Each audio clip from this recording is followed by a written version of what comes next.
Golden State Media Concepts bring you Book Review Podcast, a haven for bookworms of all ages and the widest genres, from mystery to memoirs, romance to comedy, fantasy to sci-fi. If you love to read, this is a podcast for you. It's the Golden State Media Concepts Book Review Podcast.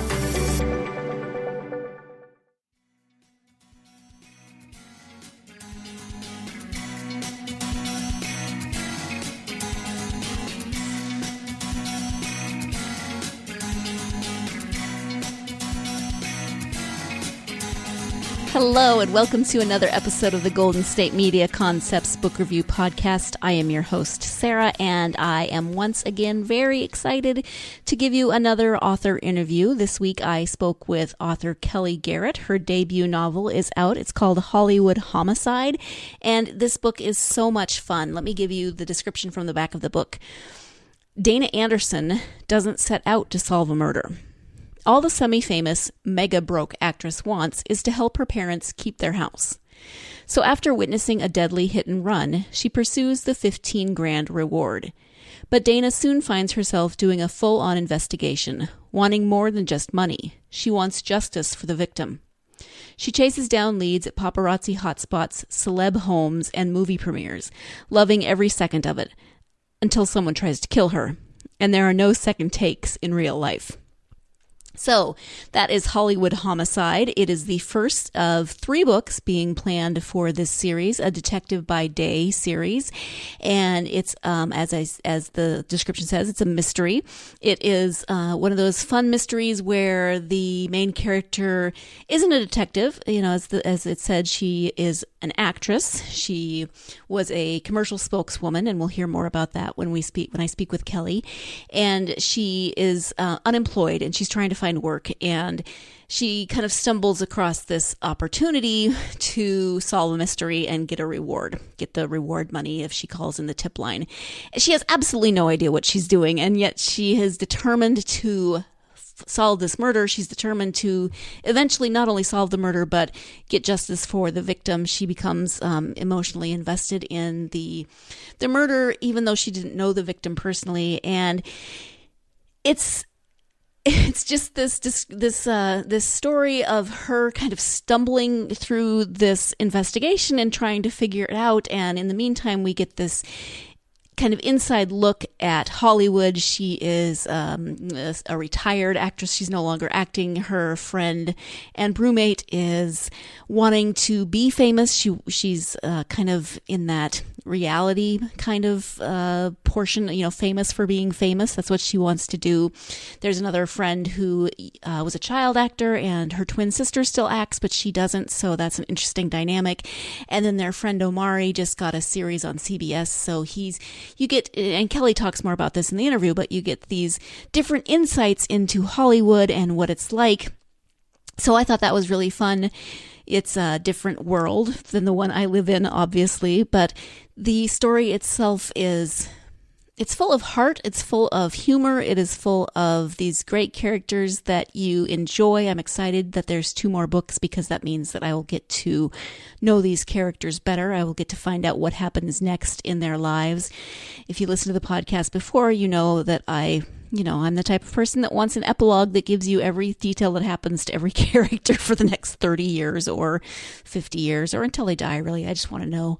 And so I'm excited that I'm going to get to re-enter this world and get to know these characters even better. I'm intrigued to see where the second book takes us and how Dayna's going to continue with this investigative nature or career that she's kind of set herself on, and where that's going to go and what she's going to learn, etc. So probably enough from me. I really enjoyed the book, but I also really want you to hear from the author herself. So here is my interview with author Kellye Garrett. Hi, Kellye. Thank you so much for being on the podcast. How are you? I'm good. Sarah, how are you? I'm great. Thank you. So as we get started, I would love for my listeners just to get to know you a little bit. Whatever you feel comfortable sharing would be great. Okay. Well, how far back do you want to go? From birth. Go ahead. No. So basically, Hollywood Homicide is my first book, but I have been writing professionally for over 15 years. I was a magazine editor, then I left that and went to film school at USC and got my master's in writing for screen and television. So then I spent a few years working in television. I wrote on a TV show called Cold Case. I did some developing. And about 5 years ago, I just realized that, Hollywood's not the most secure job market. So I moved back to New Jersey, which is my home state. And so now I work in communications for a media company and I write books. And talk a little bit about how it's different to write books than the writing you've done in the past.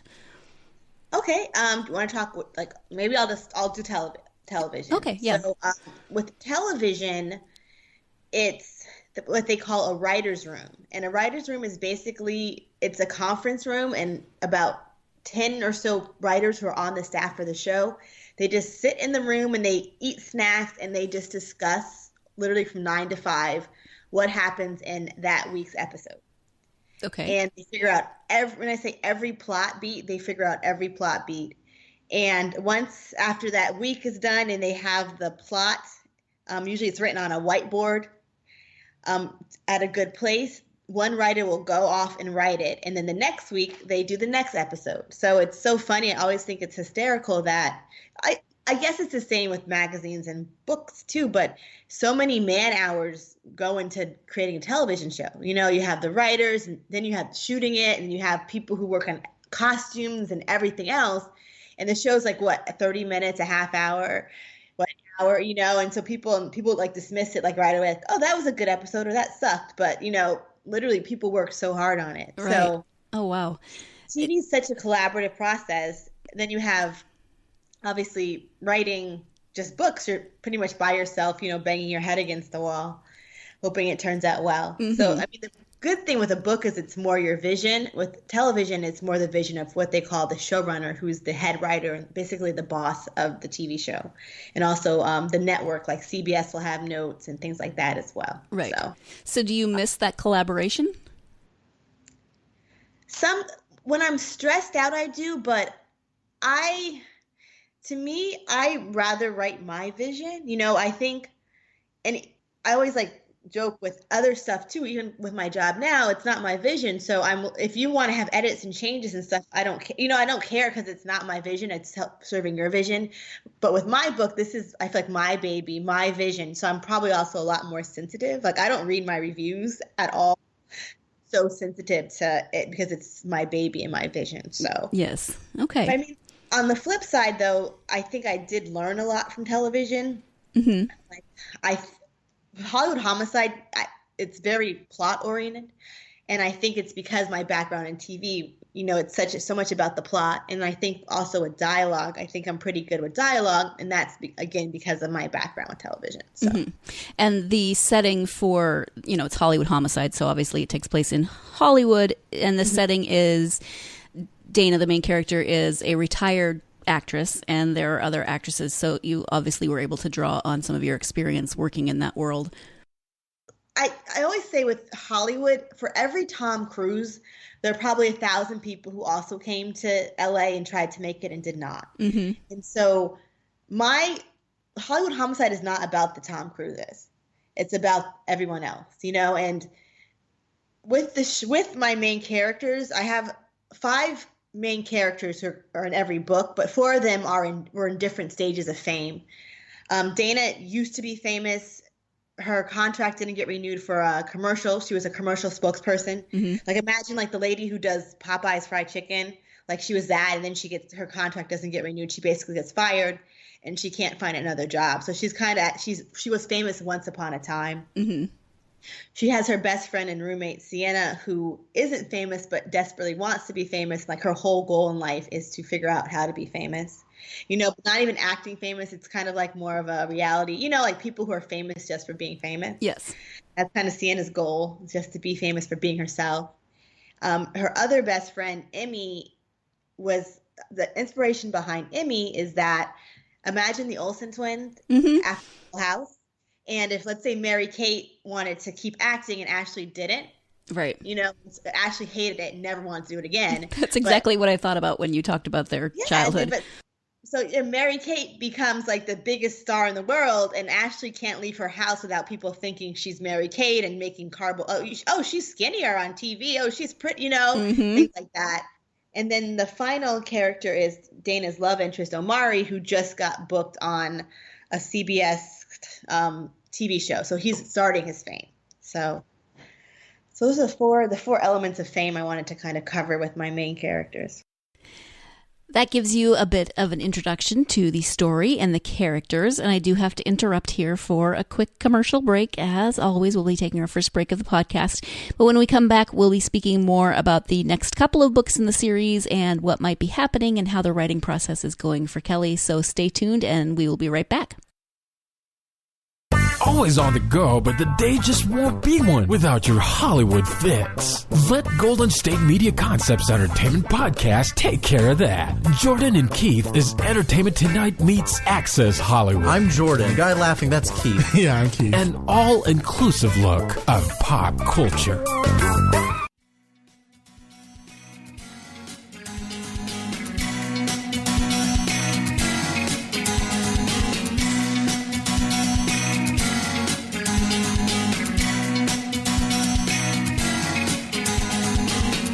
Welcome back to the Golden State Media Concepts Book Review Podcast. As I mentioned before the break, Kellye is going to talk a little bit now about the other books in the series. There is a planned 3 books, so we get 2 more books, and let's hear what she has to say about that.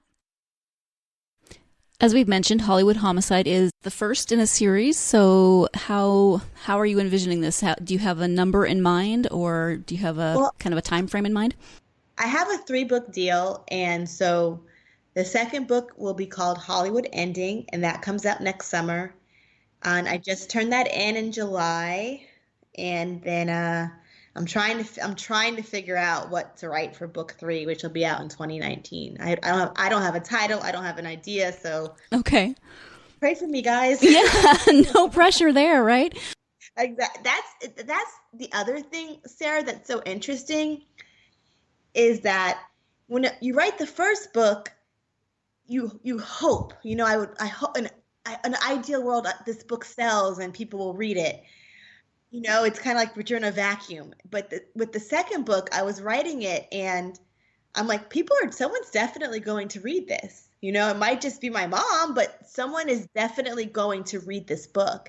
And when you have a first draft, it sucks. It's horrible, you know? So like writing this draft and it was so bad and thinking like, oh my God, someone's going to read like this. I can't, you know? So it's a different experience writing book 2.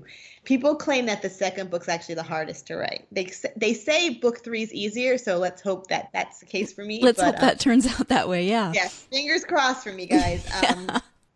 But they always say book 2 is the hardest to write. I bet. Once you can publish, so. Yeah. So it's turned in and you're in the editing process now? I'm waiting for edits, so hopefully I'll get them soon. And we'll see what happens. You've told us a little bit about some of the characters for Hollywood Homicide. Talk a little bit about the plot and, you know, what happens in this book. So Dayna is broke at the moment. She's retired from acting. She's kind of lost, trying to figure out what to do with her life.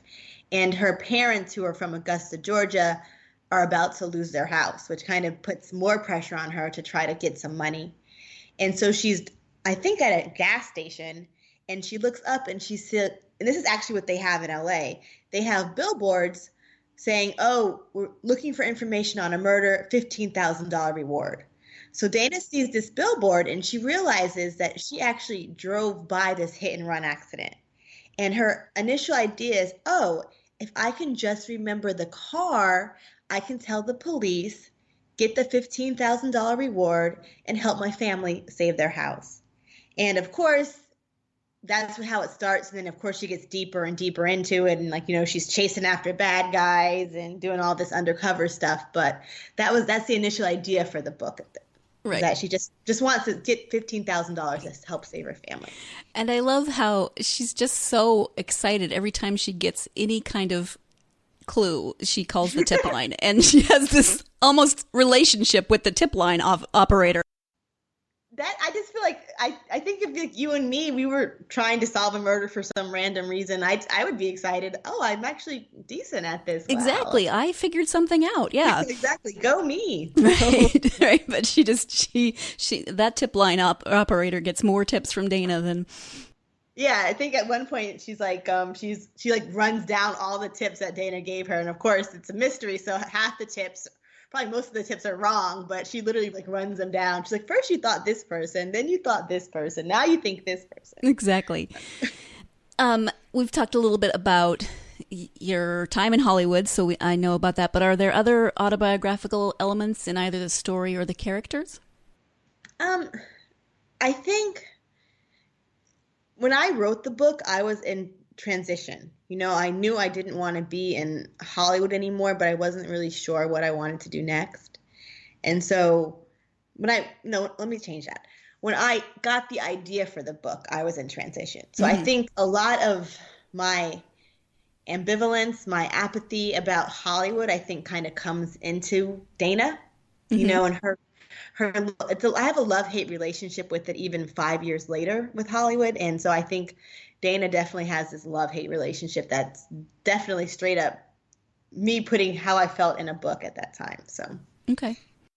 There's a phrase that keeps coming up in the book, control your peanut butter. Where did that come from? The actual phrase or why I did it? Either one. Okay, so the actual phrase is from a Calvin and Hobbes comic strip. Oh, really? And so, yes. And the reason behind it was that I knew when I was writing it, I wanted Dayna to kind of feel a connection to Haley Joseph, who's the victim. Mm-hmm. In a lot of books, you know, they know the victim or you meet the victim in a lot of amateur detective novels before they die. In my book, the book starts with Haley already being dead, so we don't ever get to meet her. So I wanted to find a way for Dayna to connect to Haley, you know, and to kind of be driven to help her, not just for the money, but also because she really wants justice for someone she thinks is a really cool person. And so I struggled so much with how to do that. And then I decided, like, maybe Haley has some great life advice, because when Dayna hears this advice, it's not even about the case. It's more about her personal life, you know? And so I was like searching for days for the best quote advice that Haley uses. And then I came across the Calvin and Hobbes, control your peanut butter. And I was like, oh, that's it right there. So. Okay. Yeah. I love Calvin and Hobbes. I will have to look that one up. Yeah, you should. It's there. I've seen it. So. Yeah.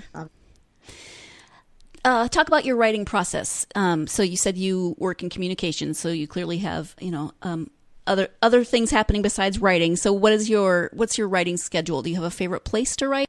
I'm that writer who hates writing. So literally it's like once I've exhausted every other possibility, things to do, I write. And it's interesting because on one hand, I tend to write better when I'm not thinking about it. Like I commute to New York every day, so I'm on the train a lot. I walk in the city a lot to work, and so I might be composing scenes or thinking of dialogue as I'm walking, you know. And then I'll just the notes app on iPhone. I'll just put notes app. I'll do the notes app and then email myself. So I tend to get a lot of inspiration when I'm doing other things. But when it comes down to actually writing, I wish it's usually me in bed, like in my pajamas with my laptop on my lap and just finally writing at night. So I wish I had a better schedule, but that's what I do. You know, that works for me. I'm definitely in awe of the writers who get up every day. Like there's a 5 a.m. writers club on Twitter. Oh, wow. I could never do it, but I'm always I'm impressed with those people who get up every day at 5 a.m. and write before the sun comes up. I get up at 5 a.m. and I can maybe get in the shower. That's about the extent of. I can roll over. Yeah. So. Do you read a lot? Not recently, but I do. I'm a big mystery reader. Mm-hmm. And at this point, it's honestly all I read. And so I like Janet Ivanovich, Stephanie Plum series. I love Kinsey Milhone by Sue Grafton. I love Spencer. I think Ace Atkins is doing such a great job with the Spencer series now that Robert Parker passed away. So I do. I love a lot of first-person mystery novels, whether it's PI or police detective or amateur detective. And I love, like, if they're a little bit sarcastic. I think you can kind of probably see that with Dayna. Mm-hmm. Like, I basically wrote the book I wanted to read. So I do read a lot, though. Okay. I haven't recently because of the deadline with the book and some other things. And right. The book launch, that was a lot of time. So, but I'm trying to get back into just reading for pleasure. Yes. Again. I so love hearing authors talk about the other authors that they love to read. Tired of searching the vast jungle of podcasts? Now listen close and hear this out. To be read. There's a podcast network that covers just about everything that you've been searching. The Golden State Media Concepts Podcast Network is here. Nothing less than a podcast bliss with endless hours of podcast coverage. From news, sports, music, fashion, cooking, entertainment, fantasy, football, and so much more. So stop lurking around and go straight out to the Golden State Media Concepts Podcast Network. Guaranteed to fill that podcast itch.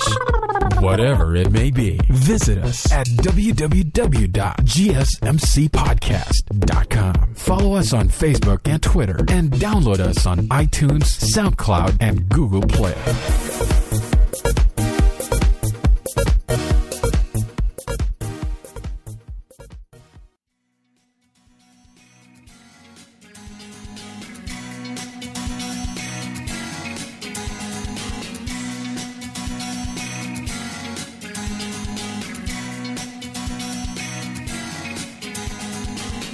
Welcome back to the Golden State Media Concepts Book Review Podcast. Have you ever asked yourself the question, what do Stephanie Plum and Dayna Anderson have in common? Well, maybe not, but you're about to find out. So let's get back to the interview. I actually thought of Stephanie Plum and Janet Ivanovich at the beginning of this book simply because Dayna is broke, and so she kind of stumbles. In that way, it's a little bit similar to how Stephanie Plum gets into her line of work, but, so...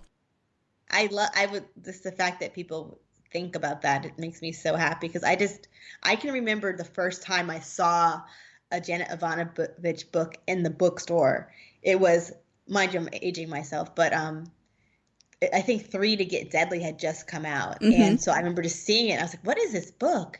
And I'm from New Jersey, and Stephanie Plum is from New Jersey. Yes, she is. And so I used to love, and still do, just going to the bookstore and looking in the mystery section and just finding new books, new series. Mm-hmm. And I always start with the first one. So I got to read, 1 for the money, then 2 for the dough. And so I just think they're so funny. Mm-hmm. It's such trying to write that, it's so hard. It's that thin line of making murder funny, making bad, which it should be sad things funny. It's hard, and she just does such an amazing job doing it. Where you're just laughing so hard. Right. So yeah, I think the cast of crazy secondary characters has a lot to do with that. Yeah, it helps. Like Lulu's my favorite. Yeah, I love her. I have a crush on Ranger for sure. I think everyone does a little bit. I'm sorry, Joe, but I like Ranger. I know, because he's unattainable. But moving on from that, where can people find you on social media? I am everywhere. My Facebook is, I think, Kellye Garrett Author. And then both my Twitter and Instagram are Kellye Kell, which is KellyeKell. And then I have a website, kellyegarrett.com. And then I also blog with 5 other super talented mystery writers who all write amateur detective novels, and it's called chicksonthecase.com. And we blog every Monday, Wednesday, Friday. So please check it out, comment, say hello. So cool. And this book has been out for a while, but do you have anything coming up where people could see you, or do you have any events coming up, I guess is what I'm asking? I do. So I'll be in Rhode Island at Books on the Square on the last weekend of September, so September 30th. And then I will be at a Barnes & Noble in Morris Plains at the end of October. So I need to put these all on my website. I'm like the worst when it comes to trying to promote myself. I need to put all this stuff on my website, but I will be a couple of places on the East Coast over the next couple of months. So Okay. Any chance you're coming to the West Coast anytime? It's so hard because I have a day job, Right. and I only get 2 weeks off of work. Right. And so it's trying to figure out the best way to use those 10 days. And so I would love to come to the West Coast, but I literally don't have the days. This is my glamorous author life, guys, is that I can't go anywhere because I don't have time off work. So And you'd probably actually like a little bit of vacation if you had the time, right? Exactly. It's just like, and I feel like I had to take a couple of days off for trying to actually get the deadline of book 2 done. So Right. that I'm like, I'd rather get the book done than do other stuff. So Well, and we as readers appreciate that. Is there anything else that you'd like to know, that you would like people to know about your books? if you like amateur detective novels, hopefully you'll like it. It doesn't, you know what cozy novels are, right? Do you, Sarah? Cozy novels? I'm not sure I've heard of that. Okay, so cozy novels are amateur detective novels, and it's usually, right now, cozy novels today, it's a set formula of a woman comes back to her hometown, her small hometown from like a big city, usually not in shame, but just running from like an ex or a bad experience. And she comes back to her hometown. Of course, she encounters the crazy characters in her hometown, and obviously a murder. But there's also always a trade, like, oh, it's a cupcakes. You know, she makes cupcakes and there's recipes for cupcakes. Or Right. Okay. it's like a teddy bear one. She works a teddy bear, you know, so there's always some interesting. Oh, and usually there's animals like cats and dogs in it. And so it's a very set formula, and it has a huge audience. Mm-hmm. And so I thought my book was a cozy because it's amateur detective, but it's actually not a cozy. Like at Barnes & Noble, if you go to Barnes & Noble, it's not in the cozy section. It's just in regular mysteries. Okay. But people who are cozy readers, even though I don't have a dog or cat in it, they like it. You know? Okay. So if you are a cozy reader, please try the book. You might, even though there's no animals or recipes, hopefully you'll still enjoy it. So. Right. Okay. I actually know that formula. I just didn't realize it had a name. I learned something new today. Thank you. It's called Cozy Mysteries. So Nice. So, yes, readers, if you are looking for a cozy mystery, don't turn down the Detective by Day series just because it has no animals or recipes. I know it's interesting because I'm not a big animal person, period. So it never even occurred to me to put an animal in the book. Well, I don't know. Dana's lifestyle doesn't really seem to lend itself to. No, she'd be like the worst. I mean, she could have a cat, maybe. But Maybe. she'd be like the worst dog owner. Maybe she could have a gerbil. Yeah, something that's like Stephanie Plum has. She's like, Oh, yeah, that's right. A hamster. I wonder if that's why Janet Ivanovich gave her a gerbil. Like, oh, she needs an animal. Let's do a gerbil. Right. And then she added Bob the dog later. Exactly. Oh, yeah, Bob's at Joe's house, though. Yeah. we could just sit and talk about Janet Ivanovich for an hour, but That should be your next podcast. Kellye and Sarah discuss Janet Ivanovich. I love it. Well, on that note, I really want to thank you for your time. I love talking to you. Anything I've forgotten to ask you? No, thank you so much. I really enjoyed it as well. So. You're welcome, and good luck with the next, the editing and the writing of the third book. Thank you. You're welcome. Thanks. As always, I want to thank my guest, author Kellye Garrett, who wrote Hollywood Homicide, this first in a trilogy of a Detective by Day mystery series. I'm so excited to read the next 2 books. If you are a mystery fan, or if you are a fan of cozy novels, which was something that I learned about, I'm so excited to learn new things. I love learning new phrases, new words for things.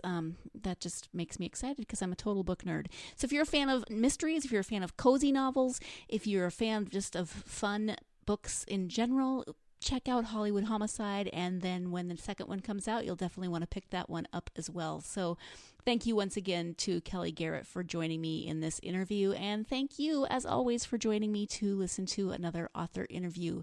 I hope you have as much fun listening to them as I do recording them, because I really, really love meeting new authors and talking to them about their work. As always, you can find all of our podcasts at www.gsmcpodcast.com. You can download those podcasts on iTunes, SoundCloud, Stitcher, any app that you use for your mobile device. And you can follow us on social media, GSMC Book Review. We're on Twitter, Tumblr, Facebook, Instagram, and I would love to hear from you. So, hope you have a great week. I hope you're reading something awesome. And if you are reading something awesome, or if you're not reading something awesome, go find yourself something awesome and get lost in a good book. Thank you. You've been listening to the Golden State Media Concepts Book Review Podcast, part of the Golden State Media Concepts Podcast Network. You can find this show and others like it at www.gsmcpodcast.com. Download our podcast on iTunes, Stitcher, SoundCloud, and Google Play. Just type in GSMC to find all the shows from the Golden State Media Concepts Podcast Network, from movies to music, from sports to entertainment, and even weird news. You can also follow us on Twitter and on Facebook. Thank you, and we hope you have enjoyed today's program.